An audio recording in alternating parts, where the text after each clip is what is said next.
प्रेम से बोलिए धन्वंकार जी। आपसे करवत प्रार्थना है कि दास के निरंकारी भक्त YouTube चैनल को आप लाइक करें, सब्सक्राइब करें, कमेंट्स करें और दास का भी उत्साहवर्धन करें। इस चैनल में आपको संपूर्ण हृदय वाणी के साथ साथ अनेकों गीत, भजन और विचार भी समय समय पर उपलब्ध होंगे। इसी भावना के साथ आपसे दास निवेदन करता है कि इसको खूब शेयर करके जगह जगह पहुंचाएं, बड़ी कृपा होगी। प्रेम से बोलिए धन्यवाद। पूर्ण हृदय वाणी का शब्द नंबर 62 गायन और भाव के साथ दास अजय इलाहाबादी प्रस्तुत कर रहा है। एक तू ही निरंकार, उसको ना अंधा कहिए जो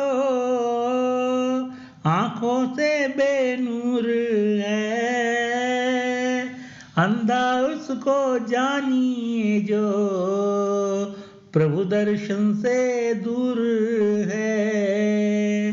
अंधा वो है ज्ञान वाली नजर न जिसके पास है, अंधा वो है इस मालिक का जिसे नहीं एहसास है।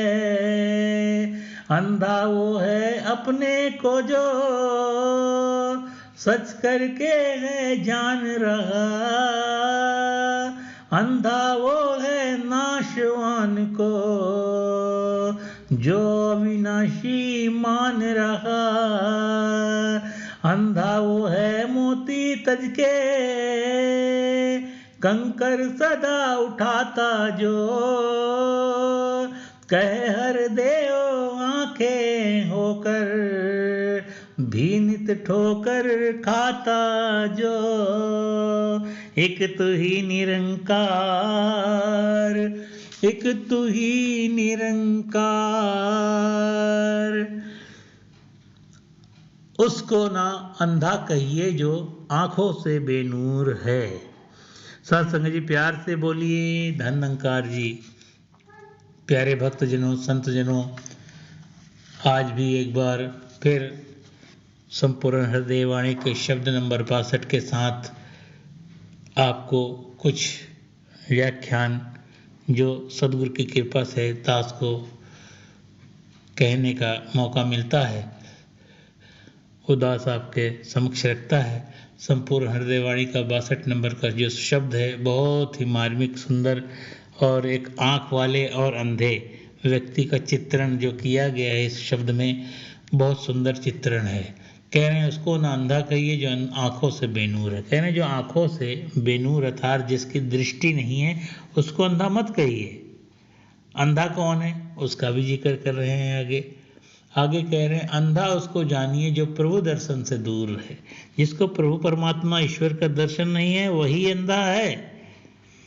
आँख होते हुए भी अंधा है।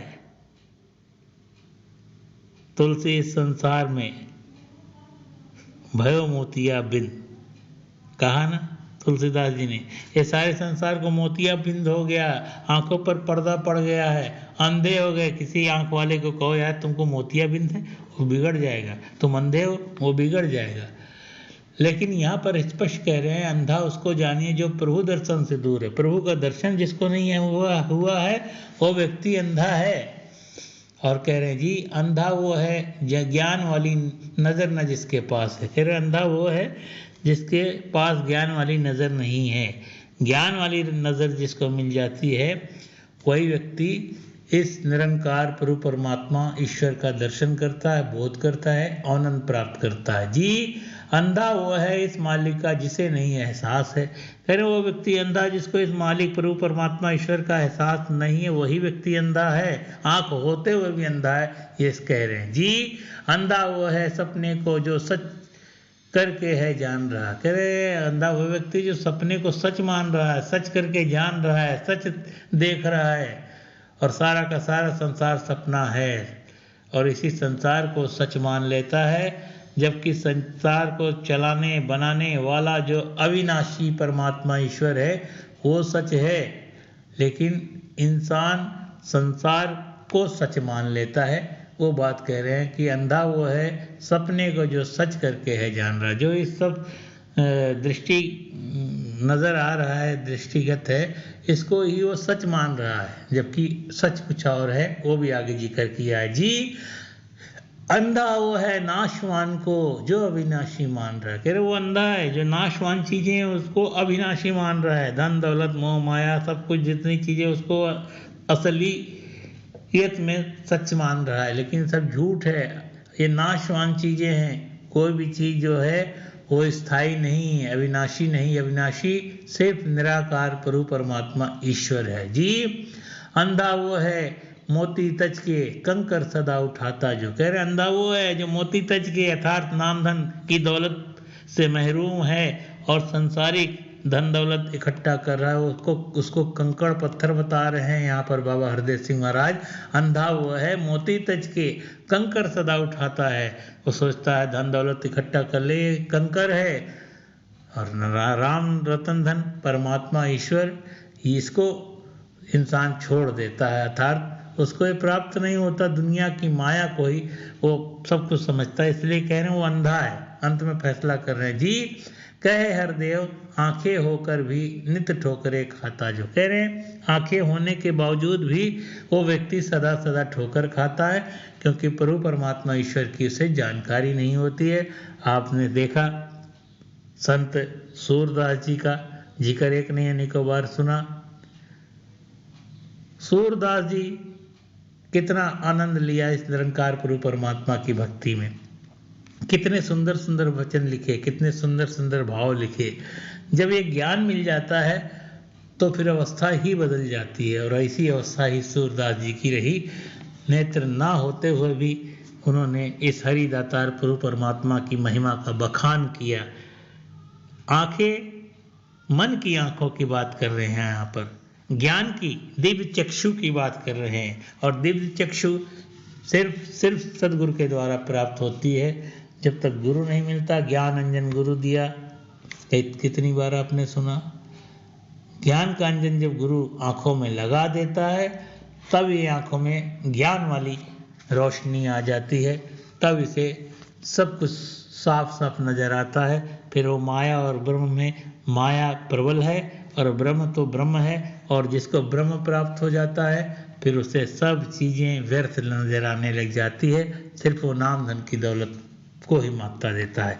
एक बार संतकारी समागम हो रहा था दिल्ली में, बहुत लंबी लंबी नमस्कार की लाइन लगती है, आपने देखा है। तो पत्रकार भी बहुत सारे आते हैं, पत्रकारों ने सारे समागम का मुआयना करना होता है और अपनी रिपोर्ट देनी होती है, और वो कोई ऐसी ही चीज़ पर उनकी नज़र जाती है जिसको वो आगे अच्छे से लिखकर जनता तक पहुंचा सके। एक पत्रकार ने देखा लंबी लंबी लाइन नमस्कार की लगी हुई है, और उस नमस्कार की लाइन में एक अंधा व्यक्ति, नेत्रहीन व्यक्ति भी लाइन में लगा हुआ है। उनको ये बड़ा अच्छा लगा कि चलो इसका इंटरव्यू लेते हैं। भागे भागे गए उसके पास और देखते ही उस नेत्रहीन अंधे व्यक्ति को पूछा कि भाई आप समागम में आए हैं, कहाँ से आए। उन्होंने बताया सारी बात। बोले आपकी तो आँख नहीं है, आप तो आँखों से अंधे हैं, फिर आप इतनी लंबी लाइन में लगे हुए हैं दर्शन के लिए, गुरु के दर्शन के लिए। आप आँख नहीं तो आप दर्शन कैसे करेंगे? प्रश्न कर लिया पत्रकारों ने। उस व्यक्ति ने, उस भक्त ने, उस संत महात्मा ने जो बात कही वो बड़ी मार्मिक है। उन्होंने कहा मैं मन की आँख से पहली बार तो गुरु के दर्शन कर रहा हूँ। बोले ठीक है, लेकिन आँख नहीं तो आप गुरु के दर्शन कैसे करेंगे? उस महात्मा ने कहा मेरी आँख नहीं है तो क्या हुआ, गुरु की तो आँखें हैं। गुरु की दृष्टि मेरे ऊपर अगर पड़ गई तो मेरा कल्याण हो जाएगा, मेरा कल्याण हो जाएगा। ऐसी सोच, ऐसी भावना होती है एक भक्त की। भक्त तो ज्ञान से जुड़ा होता है। ये नेत्र, इस आंखों का कोई इससे सरोकार ही नहीं है। ज्ञान वाली नेत्र की बात हो रही है, ज्ञान वाली आंख की बात हो रही है। और ज्ञान वाली आंख मिलने के बाद भी अगर आप धन दौलत के चक्कर में, मोह माया के चक्कर में, झूठे संसार में फंस के जीवन व्यतीत कर रहे हैं तो इस ज्ञान लेने का भी आपको कोई लाभ नहीं है। इसलिए बाबा जी समझा रहे हैं संपूर्ण हृदय वाणी के इस शब्द में, ताकि हम सब समझें और अपने जीवन को समझ के आँख होते हुए भी अंधे ना बने। ये बात हमें समझना बहुत जरूरी है। संपूर्ण हृदय वाणी का शब्द नंबर 62 आपने श्रवण किया, तो घर में भी हम कभी कभी संपूर्ण हृदय वाणी का चिंतन किया करें, पढ़ा करें, मनन किया करें, अमल किया करें, बड़ी कृपा होगी। प्रेम से बोलिए धन निरंकार जी।